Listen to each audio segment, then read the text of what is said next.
लेकिन आज की कहानी एक ऐसे योद्धा की है जिसने न सिर्फ 350 जहाजों वाली विशाल सेना का सामना किया, बल्कि इतिहास की सबसे नामुमकिन लड़ाइयों में से एक को जीतकर पूरी दुनिया को हैरान कर दिया। कहानी की शुरुआत साल 1597 से होती है। हमें एक आदमी को दिखाया जाता है जिसे बेरहमी से टॉर्चर किया जा रहा है। ये कोई आम आदमी नहीं, बल्कि कोरिया की सेना का एक बहादुर सैनिक है। उस पर जापान और कोरिया के बीच चल रहे युद्ध में जासूसी करने का आरोप है। ये वो वक्त है जब पूरा कोरिया युद्ध की आग में जल रहा है। चारों तरफ तबाही का माहौल है। हमें बताया जाता है कि साल 1592 से ही जापानी सेना लगातार कोरिया पर हमले कर रही है। कई बड़े युद्धों में कोरिया की सेना को भारी नुकसान उठाना पड़ा है। हालात इतने खराब हो चुके हैं कि जापानी सैनिक अब कोरिया के समुद्री इलाकों पर भी कब्जा करने की कोशिश कर रहे हैं। धीरे धीरे जापानी बेड़ा उत्तर की तरफ बढ़ता जा रहा है और आखिरकार कोरिया की राजधानी तक पहुंच जाता है। ये खबर पूरे देश के लिए एक बहुत बड़े सदमे की तरह है। वही हमें उस सैनिक को दिखाया जाता है जिसे टॉर्चर किया जा रहा है। वो एक खत पढ़ता है। उस खत में लिखा होता है कि उससे उसके सभी सैन्य पद और सम्मान वापस लिए जाते हैं। ये पढ़कर उसे बहुत दुख होता है। जिस देश के लिए उसने अपनी पूरी जिंदगी दांव पर लगा दी, उसी देश ने उस पर भरोसा करना छोड़ दिया था। लेकिन इसके बावजूद उसके मन में अपने देश के लिए जरा सी भी नफरत नहीं आती। वो एक सच्चा देशभक्त है। उसने फैसला कर लिया है कि वो जापान से इस अपमान का बदला जरूर लेगा। वो उन्हें जवाब देगा। इसके बाद वो बचे हुए सैनिकों को अपने साथ जोड़ना शुरू कर देता है। वो युद्ध में बची हुई नौकाओं को और जहाजों को भी अपने नियंत्रण में ले लेता है। उसके साथ ही सैनिक भी हथियार इकट्ठा करने में जुड़ जाते हैं। धीरे धीरे एक छोटी सी सेना दोबारा तैयार होने लगती है। कुछ समय बाद वो अपने सैनिकों के साथ समुद्र के किनारे मौजूद एक बंदरगाह पर अपना डेरा जमा लेता है। इसी जगह से वो आगे की योजना बनाने वाला है।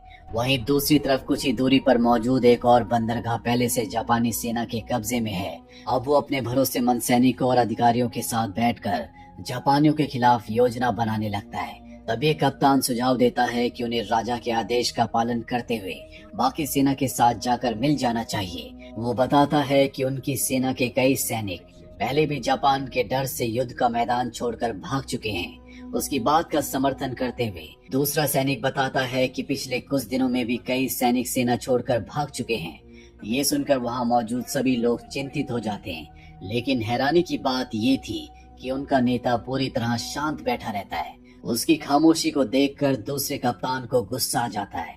वो उन सैनिकों से बहस करने लगता है जो अपने नेता का समर्थन कर रहे होते हैं। देखते देखते माहौल तनावपूर्ण हो जाता है और आखिरकार बैठक को बीच में ही खत्म करना पड़ता है। वहीं अगले दिन हमें एक जापानी शिविर को दिखाया जाता है।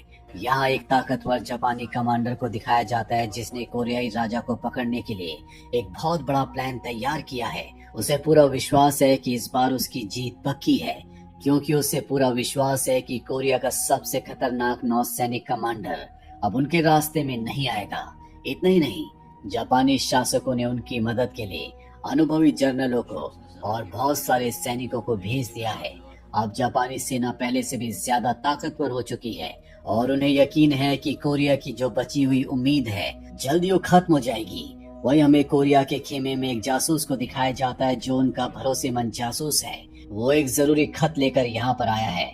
उस खत में जापानी सेना की तैयारी के बारे में विस्तार से जानकारी लिखी हुई होती है। साथ ही वो जासूस उसे ये भी बताता है कि दुश्मन के कब्जे वाली बंदरगाह पर क्या क्या गतिविधियां चल रही है। ये जानकारी मिलते ही वो अपने जासूस को दोबारा दुश्मन के इलाके में भेज देता है ताकि और भी जरूरी खबरें जुटाई जा सके। जासूस वहाँ से निकलने वाला होता है कि तभी उसकी पत्नी उसे एक तावीज देती है ताकि उसका पति सुरक्षित वापस लौट सके। इधर जापानी मुख्यालय में माहौल बिल्कुल अलग होता है। वहाँ मौजूद एक जनरल अपने कमांडर से कहता है कि अब उन्हें तुरंत हमला कर देना चाहिए। उनके अनुसार कोरिया की सेना इस समय बहुत कमजोर है और उसे हराना मुश्किल नहीं होगा। लेकिन उसकी बात सुनकर दूसरे जापानी जनरल को बिल्कुल भी अच्छा नहीं लगता। दोनों के बीच में बहस शुरू हो जाती है जो देखते देखते लड़ाई में बदलने वाली होती है। हालांकि सैनिक किसी तरह से बीच बचाव करके मामला शांत कर देते हैं। कमांडर इस बहस में जनरल का समर्थन करता है और कहता है कि जल्दी जीत का जश्न मनाया जाएगा। जापानी सेना को अपनी ताकत पर पूरा भरोसा है। अगली सुबह कोरियाई बंदरगाह पर एक जहाज पहुंचता है। जैसे सैनिक उस जहाज को देखते हैं उनके चेहरे का रंग उड़ जाता है। क्योंकि उस जहाज में उनके कमांडर के साथ कई कोरिया के सैनिकों को मारकर उनकी बॉडी को रखा गया था। ये नजारा देखकर सभी लोग अंदर से हिल जाते हैं। जापानी सेना साफ संदेश देना चाहती है कि जो भी उनके खिलाफ खड़ा होगा उसका यही हाल होगा। उधर जापानी शिविर में एक जनरल गुस्से में दूसरे जनरल के पास पहुंचता है। उसे पता चल चुका होता है कि कोरिया के कमांडर और उनकी सेना की बॉडीज को भेजने का आदेश उसी ने दिया था। वो गुस्से में कहता है कि उसकी ये हरकत दुश्मन के सबसे खतरनाक कमांडर को और भी ज्यादा भड़का सकती है। लेकिन दूसरा जनरल उसकी बात सुनने की बजाय उसकी पुरानी हार का मजाक उड़ाने लगता है। ये सुनकर वो अपना आपा खो बैठता है और हमला करने के लिए आगे बढ़ता है। तभी उसके सैनिकों से रोक लेते हैं। इसके बाद दूसरा जनरल तलवार निकाल कर उसे धमकी देता है। वो साफ कहता है कि वो यहाँ सिर्फ अपने दुश्मन को मारने आया है और अगर किसी ने उसके रास्ते में आने की कोशिश की तो वो उसे भी नहीं छोड़ेगा। कुछ देर बाद हमें पता चलता है कि इस जनरल की दुश्मनी सिर्फ युद्ध तक सीमित नहीं है। पिछली लड़ाई में उसके भाई की मौत हो चुकी थी और अब वो उसकी मौत का बदला लेना चाहता है। दूसरी तरफ कोरियाई शिविर में एक सैनिक भागने की कोशिश करते हुए पकड़ा जाता है। वो डर के मारे कांप रहा होता है। वो कहता है कि जापानी सेना बहुत क्रूर है, वो युद्ध में मरना नहीं चाहता। उसकी बातें सुनकर वहाँ मौजूद सभी लोग हैरान रह जाते हैं, लेकिन उसका कमांडर ये बिल्कुल बर्दाश्त नहीं करता। वो उसी समय उस सैनिक को मौत की सजा दे देता है। ये देखकर हर कोई हैरान रह जाता है, लेकिन उसका मकसद साफ था। वो नहीं चाहता था कि उसकी सेना में डर फैले। वो चाहता है कि हर सैनिक अंत तक डटा रहे और किसी भी कीमत पर पीछे ना हटे। इसके बाद वो एक आइलैंड की तरफ जाता है जो अपनी खतरनाक समुद्री धाराओं के लिए मशहूर है। वहाँ पानी इतनी तेजी से बह रहा होता है कि उसकी आवाज किसी रोते हुए इंसान जैसी लगती है।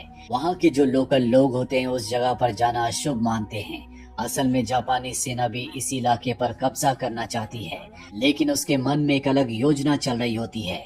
वो जानता है कि अगर सही समय पर इन धाराओं का इस्तेमाल किया जाए तो यही जगह युद्ध का रुख बदल सकती है।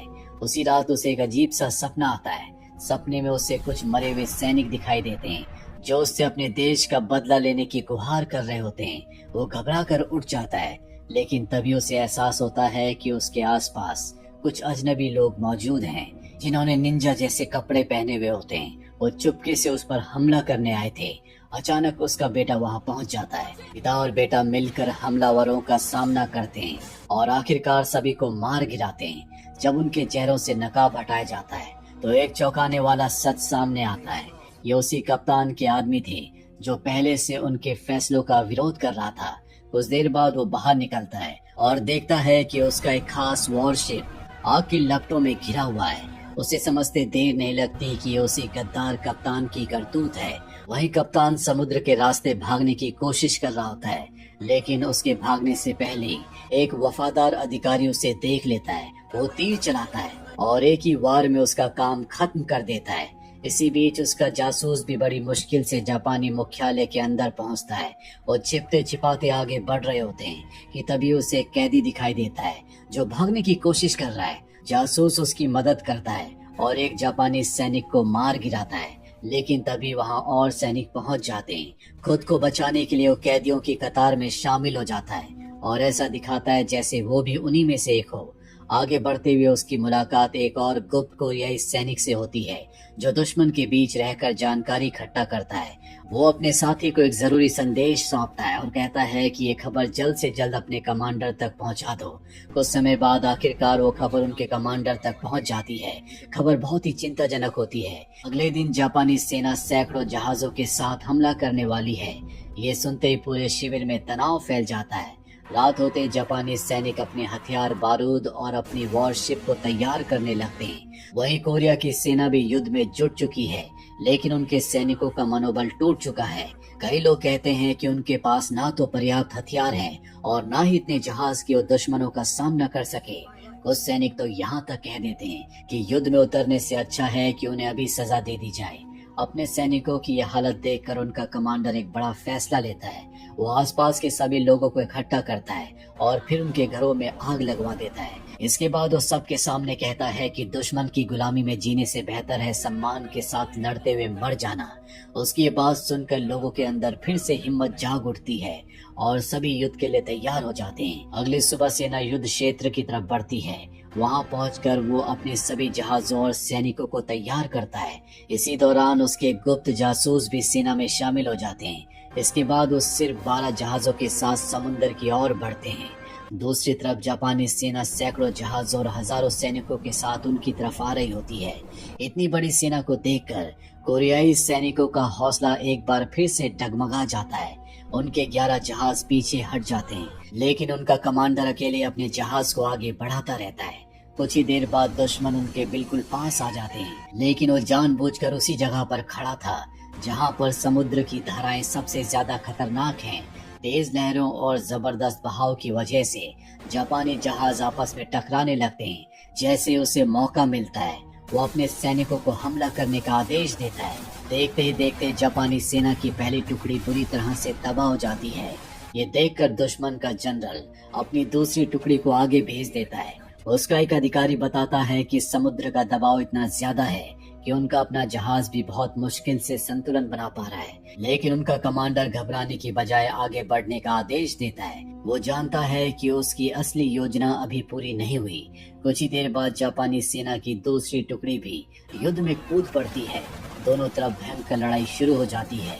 कई कोरियाई सैनिक मारे जाते हैं और हालत बहुत ज्यादा खराब होने लगते हैं। तभी एक सैनिक गुस्से में बारूद से भरे एक बड़े बैरल में आग लगा देता है। अगले पल जोरदार धमाका होता है। धमाका इतना ताकतवर होता है कि आसपास मौजूद कई जापानी सैनिक मारे जाते हैं, लेकिन इस विस्फोट में उनका कमांडर भी घायल हो जाता है। घायल होने के बावजूद भी वो हार नहीं मानता। वो अपने सैनिकों को भारी तोपों को तैयार करने का आदेश देता है। धीरे धीरे सभी तोपों को एक जगह इकट्ठा किया जाता है। इसके बाद वो अपने सैनिकों को नीचे झुक जाने का आदेश देता है। जैसे ही सभी सैनिक नीचे लेटते हैं, अगले पल सभी तोपें आग उगलना शुरू कर देती हैं। समुद्र जोरदार धमाकों से गूंज उठता है और जापानी सेना की दूसरी टुकड़ी भी वहां पर पूरी तरह से तबाह हो जाती है। बचे हुए जापानी सैनिकों को भी कोरियाई योद्धा खत्म कर देते हैं। उसकी नजर कमांडर पर पड़ती है। वो उस पर निशाना लगाने वाला होता है कि तभी कमांडर का कैप्टन एक तीर चलाता है जो सीधे स्नाइपर की आंख में जाकर लगता है। वो वहीं पर ढेर हो जाता है। इसके बाद कमांडर कैप्टन को जहाज को दूसरी तरफ ले जाने का आदेश देता है। दूसरी तरफ जापानी जनरल भी एक खास जहाज को कमांडर के पीछे भेज देता है, जिसमें बहुत सारा बारूद होता है और साथ ही कई कोरियाई कैदी भी मौजूद थे। ऐसा लग रहा था मानो उसे पहले से पता हो कि कमांडर अब क्या करने वाला है। धीरे धीरे वो जहाज कमांडर के जहाज के करीब पहुंचता है। उसका मकसद था कि कोरियाई जहाजों के पास पहुंचकर एक जोरदार ब्लास्ट करना। इधर कमांडर के सैनिक भी उस जहाज पर लगातार हमला कर रहे थे। हमलों की वजह से जहाज का एक हिस्सा पूरी तरह से टूट जाता है। तभी एक कोरियाई सैनिक की नजर अपने साथी जासूस पर पड़ती है जो उसी जहाज पर मौजूद था। वो बारूद को पानी में फेंक कर खतरे का संकेत देने की कोशिश करता है। ये देखकर सैनिक तुरंत कमांडर को सारी बात बता देता है। उधर जासूस जहाज की दिशा बदलने की कोशिश करता है ताकि वो कोरियाई जहाजों तक ना पहुंच सके, लेकिन तभी कुछ जापानी सैनिक उसे देख लेते हैं और पीछे से उस पर हमला करते हैं। वो उसे मारने की कोशिश करने लगते हैं। हालांकि इससे पहले कि वो उसे मारते, कमांडर और उसके सैनिक जापानी सैनिकों को मार गिराते हैं। वहीं दूर खड़ी जासूस की पत्नी भी ये सब देख रही होती है। वो समझ जाती है कि ये जहाज बहुत ही खतरनाक है, इसीलिए वो लगातार इशारों के जरिए खतरे की चेतावनी देने लगती है। उसकी चेतावनी काम आ जाती है और कोरियाई सैनिक समय रहते उस जहाज पर निशाना बना लेते हैं। आखिरकार वो जहाज अपने लक्ष्य तक पहुंचने से पहले तबाह हो जाता है। इधर जापानी जनरल अपने सभी प्लान फेल होते हुए देखकर बहुत ज्यादा गुस्से में आ जाता है। अब वो सीधा हमला करने का फैसला करता है। वो अपने जहाज को कमांडर के जहाज से टकराने का आदेश देता है। कुछ ही देर बाद दोनों जहाज आमने सामने पहुंच जाते हैं, लेकिन तभी समुद्र में एक बहुत बड़ी लहर उठती है। इस लहर की वजह से जापानी जनरल का जहाज अपनी दिशा बदल लेता है। जिस जहाज को उसे टक्कर मारनी थी, उसकी बजाय उसके बिल्कुल बगल में पहुंच जाता है। अब दोनों जहाज इतने करीब थे कि सैनिक सीधे एक दूसरे पर हमला कर सकते थे। देखते देखते जापानी और कोरियाई सैनिकों के बीच भयंकर लड़ाई शुरू हो जाती है। इसी दौरान कमांडर की नजर दूर समुद्र की तरफ जाती है। वो देखता है कि वो 11 जहाज जो पहले पीछे हट गए थे, अब उनकी मदद के लिए वापस आ रहे हैं। इधर जापानी जनरल भी अब खुद अपने दुश्मनों को मारने के लिए आगे बढ़ रहा होता है। वो किसी भी कीमत पर इस युद्ध को जीतना चाहता है। तभी एक कोरियाई सैनिक उसे रोकने की कोशिश करता है और उस पर हमला कर देता है, लेकिन ऐसा लग रहा था मानो उसे किसी बात का डर नहीं है। वो घायल होने के बावजूद लगातार आगे बढ़ता रहता है। दूसरी तरफ अपने कमांडर को खतरे में देखकर कोरियाई सैनिक उसकी रक्षा करने के लिए आगे आते हैं। वो लगातार उस पर तीर चलाते हैं ताकि वो आगे न बढ़ सके, लेकिन वो किसी भी हालत में रुकने को तैयार नहीं होता। उसकी नजर सिर्फ अपने दुश्मन पर टिकी हुई थी। जब उसने एक बार फिर आगे बढ़ने की कोशिश की तो आखिरकार उनका कमांडर गुस्से में उसके सामने आ जाता है। अगले पल वो अपनी तलवार से एक जोरदार वार करता है और उसका खात्मा कर देता है। अपने सबसे खतरनाक जनरल की मौत होते जापानी सेना में अफरा तफरी मच जाती है और अब कोरियाई सैनिकों का हौसला और भी बढ़ जाता है। इसके बाद वो अपने बाकी 11 जहाजों को आगे बढ़ने का आदेश देता है। अब पूरी कोरियाई सेना एक साथ जापानी जहाजों पर जवाबी हमला कर देती है।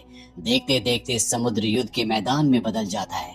चारों तरफ धुआं, आग और धमाके दिखाई देने लगते हैं। एक एक करके जापानी जहाज तबाह होने लगते हैं। कई जहाज समुद्र में डूब जाते हैं और हजारों सैनिक मारे जाते हैं। कुछ ही समय में जापानी सेना पूरी तरह टूट जाती है। उनके पास न लड़ने के लिए ताकत बचती है और न ही बचकर निकलने का कोई रास्ता। आखिरकार कोरियाई सेना इस ऐतिहासिक युद्ध में जीत हासिल कर लेती है। इस तरह अपने धैर्य, साहस और बेहतरीन योजना की बदौलत उनका कमांडर एक ऐसी लड़ाई जीत जाता है जिसे शुरुआत में जीतना लगभग पूरी तरह से नामुमकिन था।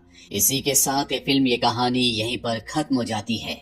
ये कहानी हमें सिखाती है कि हालात चाहे कितने भी मुश्किल क्यों ना हो, कभी हार नहीं माननी चाहिए, क्योंकि जीत मिले या ना मिले, लेकिन जब तक इंसान कोशिश करना नहीं छोड़ता तब तक उसकी हार तय नहीं होती।